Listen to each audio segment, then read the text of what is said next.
I'm JD. I'm here with Jason, also known as Titan from Titan Cosplay. Man, I've been following you on Instagram for quite a while now, and you are by no means a small gentleman. Texas born and raised. Perfect. How long have you been cosplaying? About 4 to 5 years or so. And you are very, very dedicated to it. You're constantly working on stuff. I am. It's a creative outlet. You know, you can't keep that stuff bottled up for long. A lot of people draw, they write, they make movies, they take pictures. I make costumes and wear them. So it's another art form, and if I don't do it, I'll drive my wife crazy. All right. How do you've done a ton of characters. How do you pick what character you're going to do next? All the characters that I've done, I've had some kind of a attachment to. Grew up with them. Like my first big character was Colossus, and he was my favorite. Still is my favorite X-Men character of all time. And so I had watching him on Saturday morning cartoons when I was a kid. You know. Originally, Cyclops was my favorite. Then they kind of ruined his storyline, so I switched to Colossus. If you know what I mean. Cable, all the X-Men. I kind of grew up watching them, reading them. So I'm a fan of them. I know their work, I know their history, and I have an attachment to them. I want to portray them in a realistic fashion as much as I can. So that's how I don't just pick anybody randomly. I have to have an attachment, know them, read up on them, actually own some comics or two of theirs, or 12, 15, 30, whatever my wife lets me to have. But I have an attachment to them. I just don't pick people at random. I actually know them. I research them, and then I'll try to bring them to life. And you're very, very thorough and very dedicated to the look. Thank you. You're actually, for the most part, one-eyed today. I am. That's how Cable is. Let's see, who's the next big one you want to do? Right now, I'm currently working on Sir Robert Strong for the Game of Thrones book readers. That is, he is reanimated the Mountain from Sir Gregor Clegane from the Game of Thrones series. From the TV show, they refer him as Sir Gregor, but they're wrong. They're supposed to be called Sir Robert. But he's basically a zombie, the Mountain. Right now, I have the helm created, and that's it. I have to do from neck down, and I'm hoping to have that for Comic Palooza in about 3 weeks. Oh wow! So that's hopefully. Please. So that's a pretty short time frame. It is. Thing is, it was challenging because I've never made a helmet before. Never made one in a helm at any. I never even attempted it. I did a Thor years back, but it was a modified GI helmet that I found at Army Surplus. Wasn't a full build, so it was my first time fully building a helm, and I jumped in at the most difficult thing to do in the costume. I can make shoulder bells, the cape, and everything else, no problem. The helm I wanted to do right away, and see if I can even do it. If I couldn't do that, then it wasn't really worth it. So I did it. Came out really well. I had the scale mail. I did by hand on it. It looks really nice. I got contacts made by Selwyn Contacts. I got to do these contacts as well. I got the zombie eyes going to go. I'm gonna have the purple dead skin under the eyes. And it's going to be just like he is in the TV show, hopefully. Very cool. Well, I'm going to skip right to this one. How about how much you spend on average?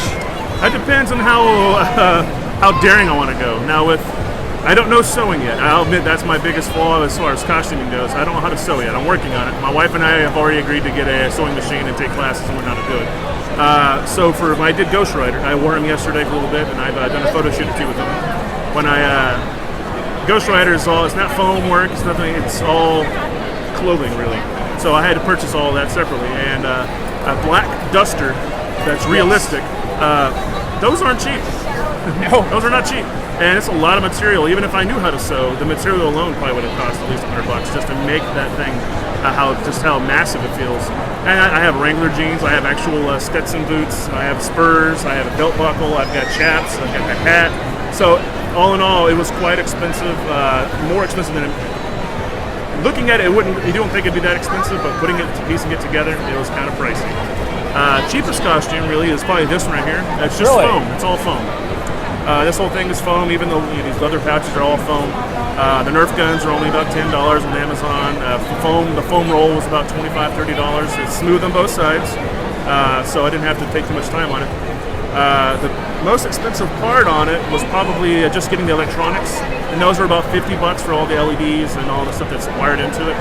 Other than that, maybe $200, $150 for this costume. So that's not bad. That's not bad at all. Yeah, not bad at all. Especially with how great you look. Thank you. It's awesome.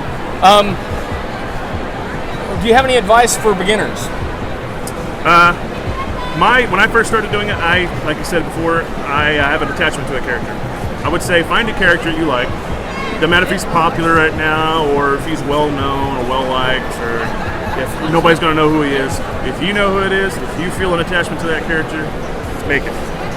And if you need any help with it, contact me in any way, and I'm always open to help people with ideas and tips on how to get things, how to get the best deals on foam and whatnot. If they need any help with it, by all means, contact me. Very cool. Very cool. I want to ask you this. We actually talked over this on the show probably a couple months ago, but there seems to be a big problem going around with cosplayers and cosplay shaming. We're very against it. We're anti-cosplay shaming, and I see you are too. Is there anything you want to say about that? About a year and a half ago, I got with an online blogger named Coscouture, and I made a hashtag CosPositive movement. We kind of started. It was basically cosplay has no body type. And I actually I have a poster design right there, and the magnets I am actually having to sale on my table for donations for the Wounded Warrior Project. That basically just in the poster, and the idea was that it doesn't matter what big, how small, what gender, what sex, what disabilities, if you have any, it doesn't matter what you are, who you are, what race you're, anything. Do what you like to do, have fun, be a fan, and get out there and just be free with it. Be respectful for everybody else, but be free, have fun, be a fan. Doesn't matter what you are, who you are, what character you're doing. Just go do it. Have fun. All right, and we ask everybody this question, and I really loved the answers we're getting. What, in your mind, is the definition of a nerd? It's changed in the last 10 years, by all means. It's more popular to be a nerd. You know, it's okay to be a nerd. It's almost a compliment now. I've always referred myself to it as in the past as being a nerd, geek, and a dork. They all have three different meanings. They all kind of tied together. A lot of us all hear all three. I'm definitely all three. It's just it's more socially allowable now, I guess you can call it. To be a nerd, to me, it's just being a fan of something that most likely is pop culture related. Just being such a fan to it. Honestly, NFL fans who paint themselves and wear the jerseys, they're nerds too. They might not call themselves nerds, they're nerds. Anybody who has such a fandom for an entity, comic book or anime, it doesn't matter, and they want to show that by purchasing things about them, wearing their costumes, hanging their poster in their room, they're nerds. That's what it is. Everybody. So that basically means we're all nerds. Everybody here, everybody in the world is a nerd because they're all fans of something. Yeah. Well, thank you so much for giving me some of your time. No problem. It's been great. Thank you. I'm going to continue to follow you on Instagram. I appreciate it. I love that there's so many comments on your Instagram. You generally comment back. I try to comment with everything I see on Facebook, on Instagram, and Twitter. I have no problems with that. If I like the interaction.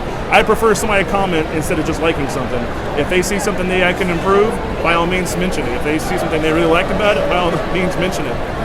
I prefer comments over likes. There you go. Titan Cosplay, awesome stuff. He's here at Space City Con. What booth are we at? Booth 220. 220, and you're going to be at Comic Palooza? I will be at Comic Palooza in 3 weeks. So if you can't catch him here, catch him Saturday at Comic Palooza. Awesome stuff. Thank you so much for your time. Appreciate it.